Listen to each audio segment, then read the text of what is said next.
Abra comigo o livro de Gálatas, capítulo 2. Gálatas, capítulo 2. Nós vamos dar sequência em nosso sermão, que vai falar a respeito dos 40 dias de oração e jejum, da segunda semana. Então você vai ver que muita coisa que está sendo falada aqui vai estar no livrinho que você vai estar lendo. Gálatas, capítulo 2, versículo 19 e 20. Gálatas, capítulo 2, versículo 19 e versículo 20. Amém? Todos acharam? Diz assim a palavra do Senhor, mesmo assentado, vamos escutá-la. Porque eu, mediante a própria lei, morri para a lei a fim de viver para Deus. Estou crucificado com Cristo. Logo, já não sou eu quem vive, mas Cristo vive em mim.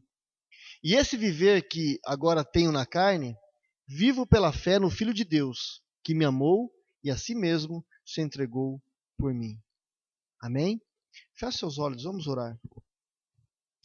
Pai, em nome de Jesus, eu quero pedir, Deus, nesse momento, a Tua capacitação para proclamar a Tua palavra, Senhor.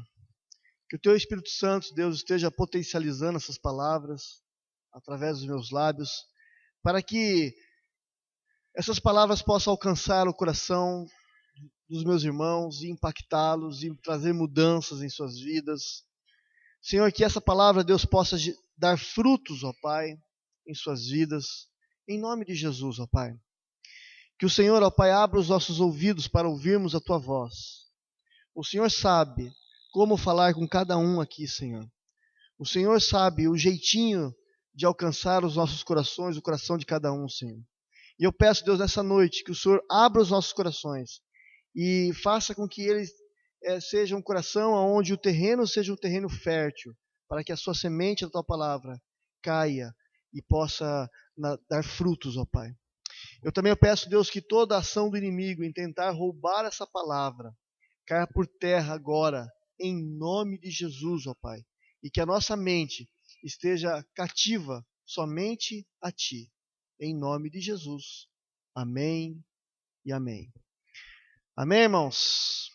Queridos irmãos, a Epístola de Gálatas, intitulada corretamente por muitos como a Declaração de Independência Cristã, parece até controverso quando ouvimos a afirmação de que esta carta mostra também a nossa completa dependência de Deus, né? Ela é uma declaração de independência da fé cristã, mas é também uma verdade que essa carta fala da nossa dependência de Deus, da nossa dependência à palavra, e a nossa independência, ela, tão pregada por essa carta de Gálatas, diz respeito à legislação mosaica, lá da lei de Moisés. Nós não temos mais obrigação de cumprir aquela lei, as suas exigências, as suas normas. E a lei mosaica, ela não é mais norma de salvação ou de conduta cristã para nós. É por isso que nós somos independentes. Quando ela fala da independência, quando Gálatas está falando da independência nossa em relação à lei, está se referindo à lei mosaica, aquela lei de Moisés que determinava a conduta, a maneira de agir, de como se comportar. Foi comum naquela época, e me parece que nesse tempo está sendo comum também, as pessoas viveram um cristianismo relacionado com a estrutura da igreja, e não com o objeto principal do cristianismo, que era Cristo. As pessoas estão muito mais dispostas, naquela época, e me parece que hoje também, muito mais dispostas a seguir regras, condutas impostas pela igreja, do que desenvolver uma vida de intimidade com Cristo, o objeto da nossa adoração. A nossa dependência está nele, em Cristo. somente nele. Não é a estrutura da igreja presbiteriana, não é a estrutura da igreja reformada que nós devemos colocar a nossa fé, mas é no Cristo dessa estrutura. E essa dependência de Deus nada mais é que um relacionamento com o nosso Deus. Um relacionamento é uma ligação, né, entre duas pessoas. Eu sou amigo do Edson porque nós criamos um relacionamento e esse relacionamento nos aproximou. E esse relacionamento é o relacionamento que Deus espera de cada um de nós. É através desse relacionamento que Deus nos trata, que Deus se comunica com a gente. Porém, queridos irmãos, muitas pessoas estão demonstrando esse relacionamento em uma dependência às leis de Deus e não a Deus. Só que a lei, é isso que Paulo fala nesse texto, a lei por si só, ela não salva o ser humano. A lei por si só, ela condena o ser humano.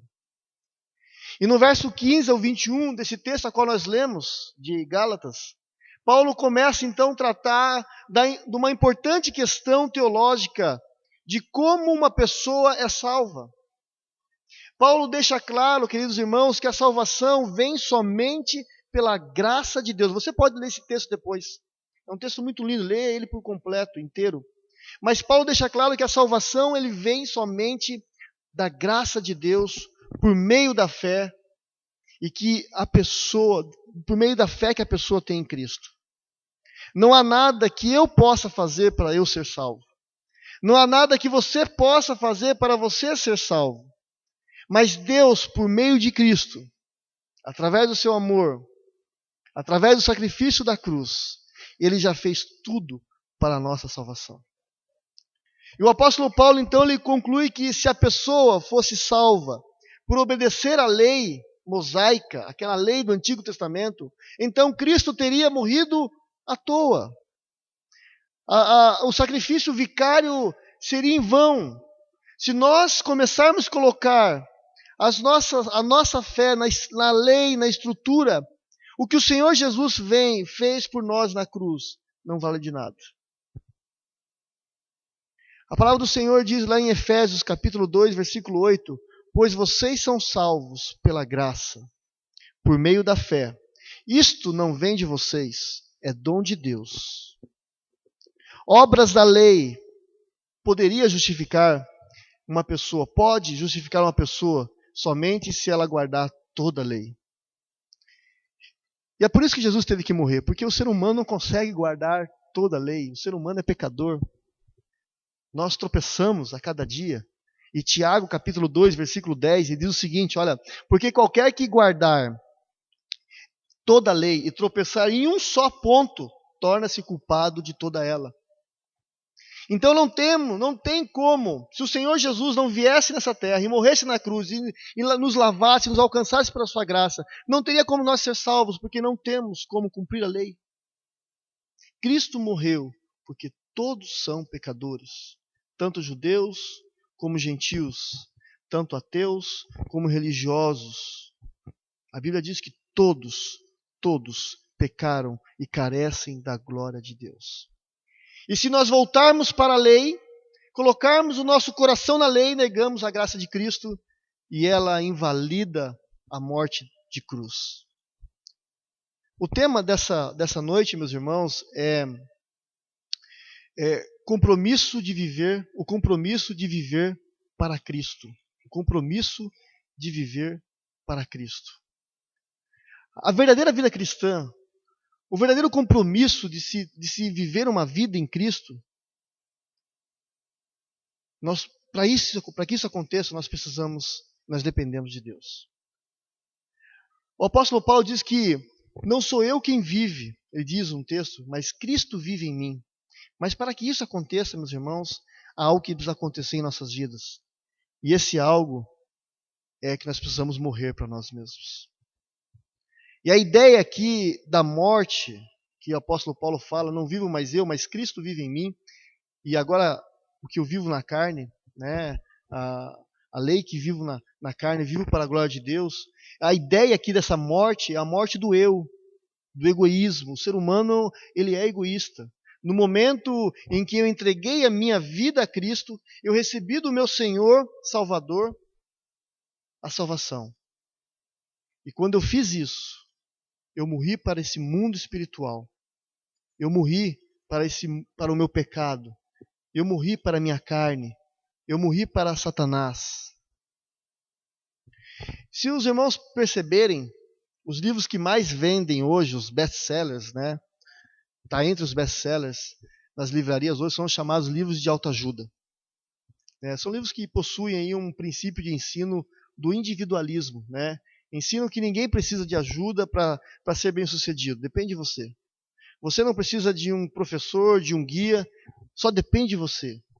Hoje as pessoas estão substituindo o conhecimento universitário, estão substituindo a sabedoria dos mais velhos, até mesmo a sabedoria de Deus, pelo seu autoconhecimento. Você pode comprar os livros aí, você vai ler e você vai perceber esse princípio por trás. E por trás desse princípio encontramos o quê? O egocentrismo. Onde o indivíduo ele se considera o centro de tudo. Ele não carece de auxílio algum e muito menos de Deus. As pessoas hoje estão sendo ensinadas que não precisam de Deus. E assim entendemos por que esses livros são vendidos. A palavra de Deus diz que o Deus desse século tem cegado o entendimento das pessoas, e as pessoas não conseguem mais enxergar. E porque, de certa forma, todos nós, meus irmãos, somos egocêntricos de alguma forma. E o egocêntrico é aquele que ama a si mesmo, que não se importa com os outros. Hoje vivemos num mundo individualista, as pessoas não querem saber de ninguém, quer saber do seu, cada um no seu quadrado. Cada um cuida das suas coisas. É assim que vivemos hoje. Você parar para se compadecer com a história de alguém, com a dor de alguém, isso não tem mais lugar no nosso meio. São poucas pessoas que têm empatia para com os outros. O egocêntrico acha que não precisa de ninguém. E mesmo quando ele admite que precisa de alguém, ele admite a fim de obter favores daqueles que estão ao seu redor. O egocêntrico é aquele que ele se acha o centro do mundo. Ele é o Deus da sua própria vida. Porém, queridos irmãos, não é isso que um viver compromissado com Cristo nos propõe como cristãos. Devemos esvaziar do nosso eu, se quisermos nos encher de Cristo e dar a Ele toda a glória. Quando Paulo disse, olha, estou crucificado com Cristo, logo já não sou eu quem vive, mas Cristo vive em mim, ele não estava dizendo, queridos irmãos, que a sua carne física havia sido crucificada. Mas ele estava dizendo que os seus pecados haviam sido crucificados com Cristo. Paulo deixa claro que não era mais as suas paixões carnais, as suas vontades, os seus desejos que imperavam em sua vida, que o controlavam, mas sim o andar em espírito, o andar em Cristo. E para ele, meus irmãos, a sua vida era semelhante aos dizeres de João Batista, 3,30, que diz, olha, é necessário que ele cresça e que eu diminua. A glória é do Senhor. Nós, queridos irmãos, quisermos viver uma vida compromissada com Cristo, devemos viver como pessoas crucificadas. Ou seja, pessoas mortas, sem olharmos para nós mesmos, para as nossas necessidades, para os nossos eus e achismos, e precisamos ressurgir com Cristo.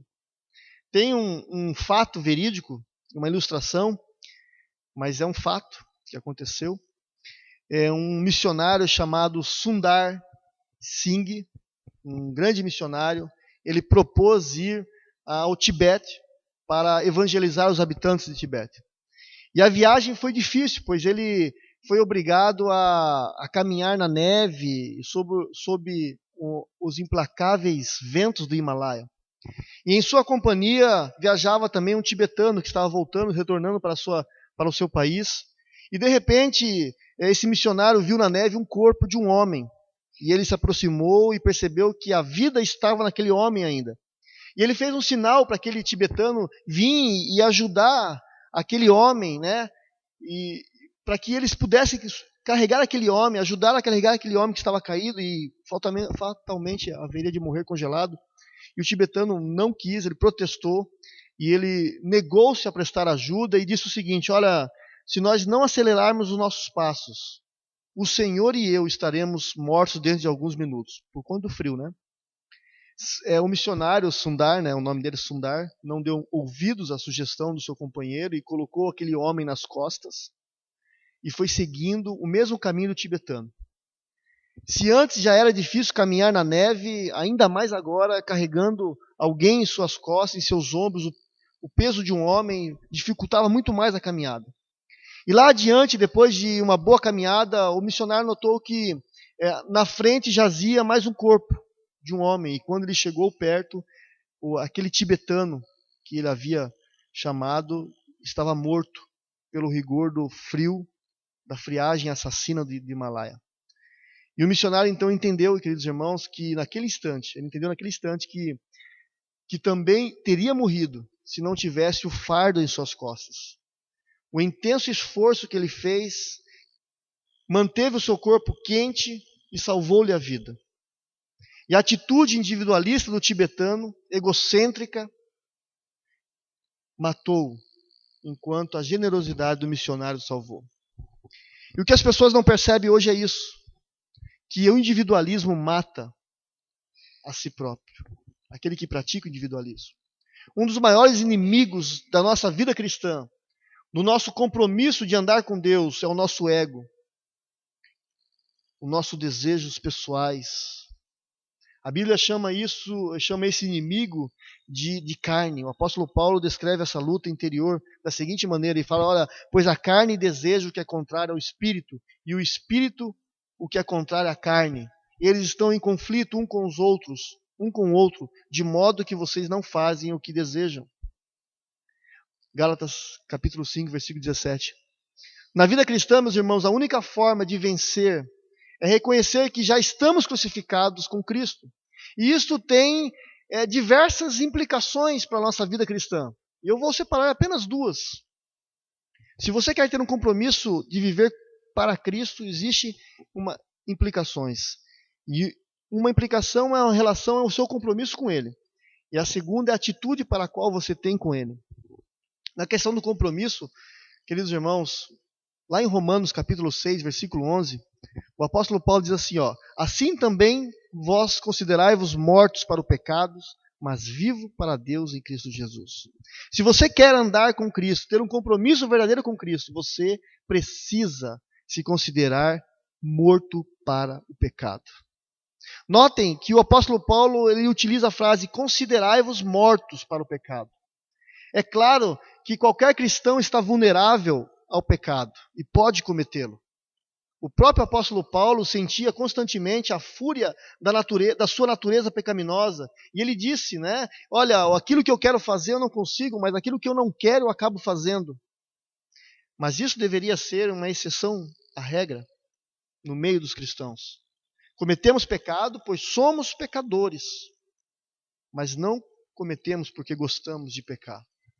E aí que está a grande diferença. E alguém pode perguntar, pastor, mas como é estar morto para o pecado? Como é que eu faço isso? E conta-se então uma ilustração no século IV, quando a fé cristã era pregada no Egito de uma maneira poderosa, um jovem irmão, ele procurou um grande mestre chamado Macários e disse, mestre, qual é o sentido de ser morto e sepultado em Cristo? O que isso quer dizer? O mestre disse, meu filho, você lembra daquele querido irmão que morreu semana passada e foi sepultado há pouco tempo? Ele, sim, lembro.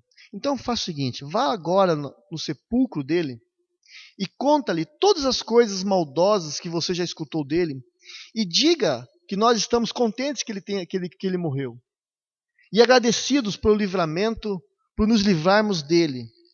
Porque ele foi uma preocupação tão grande para nós, que causou tão desconforto à sua igreja. Vá, meu filho, vá e fala isso para ele e veja o que ele vai responder.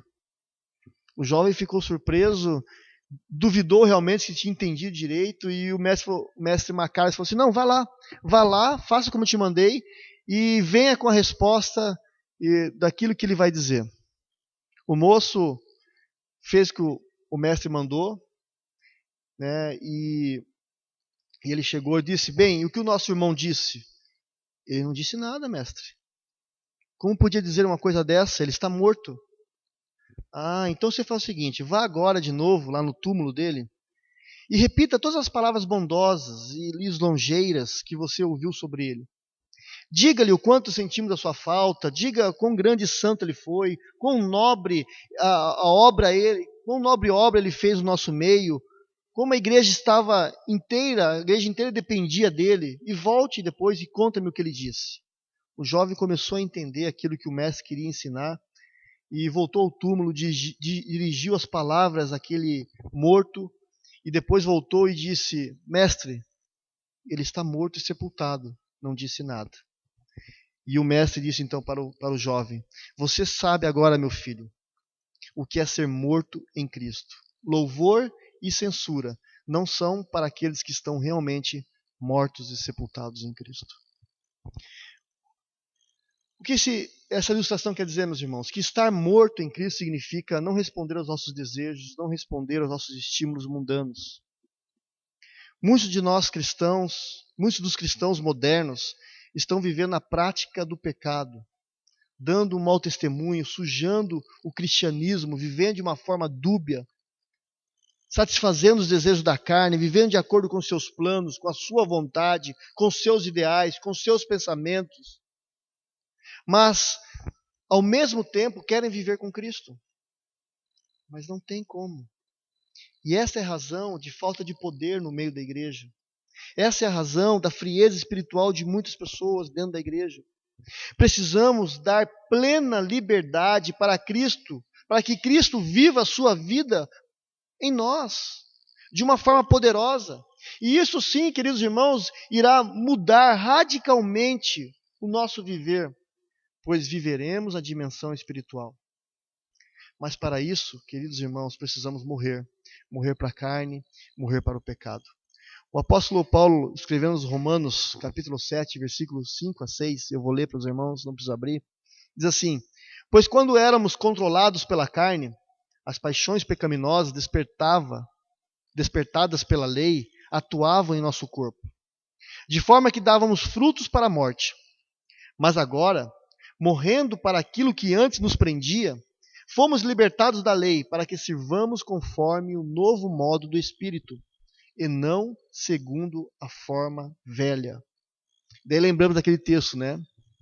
Que quando entregamos nosso coração a Deus, né, tudo se fez novo, e as coisas velhas se passaram. O verdadeiro cristão, queridos irmãos, ele tem nojo do pecado. Abrindo um parênteses, do pecado, não do pecador. Do pecado, não do pecador. O verdadeiro cristão, ele tem um desejo interior de busca de santidade, de comunhão com Deus, de falar com Deus. Mas o texto diz que nós devemos estar mortos para o pecado, mas vivos para Deus. O texto diz, meus irmãos, a ideia de estar vivo para Deus é uma ideia de alinhar-se toda a nossa vida, todos os nossos projetos, todos os nossos desejos com a vontade de Deus.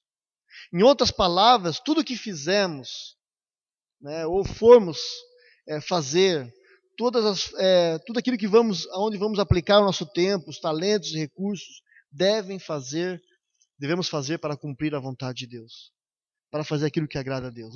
O verdadeiro cristão não tem outra razão de viver a não ser Cristo e fazer a sua vontade. Isso é muito sério, porque muitos de nós temos vivido como se isso não fosse uma verdade. O apóstolo Paulo também afirma que esta vida tem que ser vivida pela fé, não pelas emoções, porque as emoções são passageiras. As emoções uma hora estão lá em cima, uma hora estão lá embaixo. Não podemos firmar nossa vida espiritual nas emoções, pois elas são instáveis. A nossa fé tem que estar firmada em Cristo. E a única forma de viver a verdadeira vida cristã é pela fé, através de Deus e da sua palavra. Precisamos crer, meus irmãos, que o nosso eu já foi crucificado com Cristo. E também crer que Cristo, está vivendo em nós. Se nossas atitudes são muito diferentes das atitudes de Cristo, algo está errado em nós. Precisamos verificar se realmente estamos mortos para nós mesmos. E este é o processo da santificação. Este é o processo, quanto mais percebemos as nossas atitudes erradas, comparadas com a de Cristo, mais vamos nos olhar e reconhecer que precisamos submeter à vontade de Deus e viver uma vida pela fé. E esta é a primeira implicação para vivermos um compromisso com Cristo. Considerarmos mortos para o pecado e vivos para Deus. Em relação à atitude, que é a segunda implicação, atitude e compromisso, o apóstolo Paulo escreve aos Filipenses, capítulo 1, versículo 20, diz o seguinte: quando aguardo ansiosamente, espero que em nada serei envergonhado. Ao contrário, com toda a determinação de sempre, também agora Cristo será engrandecido no meu corpo, quer pela vida, quer pela morte, porque para mim o viver é Cristo e o morrer é lucro. Esse viver para Cristo que o apóstolo Paulo está falando, ele está dizendo que a transformação da vida de receber a Cristo não só se refere à libertação do pecado, dos vícios, de uma vida errada, mas ela também inclui projetos, novos ideais que o Senhor coloca em nossas vidas. Quando você foi salvo por um propósito. Quando você foi salvo, quando você entregou teu coração a Deus, o teu coração foi entregue, você foi liberto do pecado, você não foi liberto apenas do pecado, você foi liberto do pecado, mas junto com isso, você recebeu um propósito para a sua vida, um ideal para ser cumprido aqui na terra. Um exemplo clássico disso que temos é o próprio Senhor Jesus, quando esteve no nosso meio, lá no Getsêmani, já suando gotas de sangue, consciente daquilo que ele haveria de passar, do sofrimento que ele haveria de passar naquela noite. Ele orou da seguinte forma: Pai, se queres, afasta de mim esse cálice. Contudo, ele diz, não seja feita a minha vontade, mas a tua. O nosso compromisso deve ser o mesmo. Não mais a minha vontade, mas a vontade de Deus. Quando eu e você fomos salvos, nós fomos salvos, queridos irmãos, para um propósito muito maior do que estar apenas ouvindo a palavra do Senhor, do que estar apenas participando de uma igreja. Nós fomos chamados para fazer a diferença. Paulo também mostra esse compromisso de uma forma contundente e radical. Lá em Atos, capítulo 20, versículo 24, ele diz, olha, todavia não me importo, nem considero a minha vida de valor algum para mim mesmo. Se tão somente puder terminar a corrida e completar o ministério que o Senhor Jesus me confiou, de testemunhar o evangelho da graça de Deus. Paulo sabia qual era o seu chamado. Paulo sabia o porquê ele fora salvo pelo Senhor. E nesse compromisso que nós fazemos com Deus, os valores mudam nas nossas vidas. E é claro que a vida é importante para cada um de nós, mas quando colocada a perspectiva do ministério, daquilo que Deus tem, ela perde o valor pessoal. Porque o valor daí, a situação inteira fica na dependência de Deus, daquilo que Deus quer das nossas vidas. E Ele vai nos usar onde quer, da forma que quer, da maneira que quer. Somos chamados para fazer a diferença. A Bíblia nos diz, lá em 2 Coríntios, capítulo 5, versículo 18, que nós somos chamados ao ministério da reconciliação. Eu e você fomos chamados para fazer a diferença na vida de pessoas que precisam de Jesus. De pessoas que estão sucumbindo diante das drogas, diante de tantas outras coisas que estão levando elas à morte. Nós somos a ponte que vai fazer a diferença na vida dessas pessoas. Nós somos a cruz que aproxima os dois penhascos.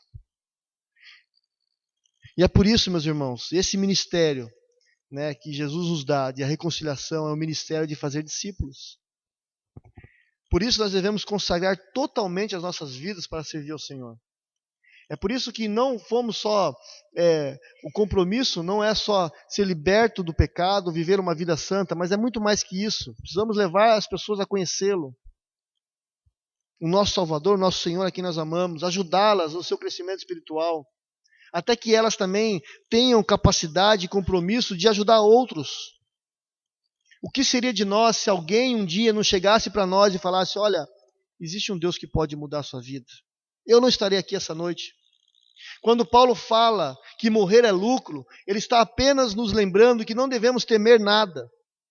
Porque, de acordo com a Bíblia, todo aquele que recebe a Cristo como Senhor e Salvador já possui a vida eterna. E podemos ter a certeza da salvação, do perdão, porque somos justificados de todos os pecados e temos a vida eterna no Senhor. Por isso, Paulo ele está afirmando aqui que morrer para ele é lucro. Quando cerrarmos nossos olhos, quando fecharmos nossos olhos aqui, abriremos na presença de Deus, no mundo vindouro. A verdadeira vida cristã, meus irmãos, implica um compromisso muito sério de morrer para o pecado, de morrer para nós mesmos, de morrer para a nossa carne, de morrer para as coisas de Satanás, mas viver para Cristo. E viver para Cristo é estar cheio do Espírito Santo. Muitas vezes, meus irmãos, achamos que pecado é roubar, que pecado é matar as pessoas, que pecado é se envolver com vícios, e esquecemos que se não estamos cheios do Espírito Santo, esse também é um ato aberto de rebeldia a Deus. Porque a palavra do Senhor, ela imperativamente fala, enchei-vos do Espírito. E quando não estamos cheios do Espírito, estamos em um ato de rebeldia diante de Deus. Uma certa feita, Billy Graham, ele foi convidado, todos vocês conhecem Billy Graham, um grande pregador internacional, ele foi convidado para pregar em uma igreja. E já pronto para iniciar o seu sermão, foi interrompido pelo pastor da igreja e disse, pastor Billy Graham, só um pouquinho, antes de iniciar o seu sermão, nós vamos expulsar um irmão do nosso hall de membros, pois ele foi pego embriagado ontem à noite. E Billy Graham, então, fez uma pergunta àquele pastor. A sua igreja está cheia do Espírito Santo? E ele respondeu meio sem graça, não. Então Billy Graham disse, bem, então você precisa excluir também todos os seus membros da sua igreja, antes de excluir esse irmão que foi pego embriagado. Pois se os membros dessa igreja não estão cheios do Espírito Santo, estão cheios da natureza humana, produzindo assim frutos da carne e não do Espírito. E houve aquele silêncio. Para concluirmos, meus irmãos, o apóstolo Paulo, quando ele diz, olha, e a vida que agora vivo na carne, vivo na fé do Filho de Deus, ele quer dizer que a nossa fé em Cristo torna-se mais viva neste mundo por meio da nossa santificação, por meio da nossa busca a Deus. Seja por meio de uma busca constante pelas coisas de Deus, ou por lutas que se sobrevirão sobre nós, que nos levam para perto de Deus. E se queremos realmente ter um compromisso verdadeiro com Deus e viver uma vida de compromisso com Cristo, precisamos dar atenção a essas palavras essa noite. Um compromisso verdadeiro requer de nós muito mais do que estamos vivendo em nossa vida, em nossa comunidade, em nossas igrejas, nos dias atuais.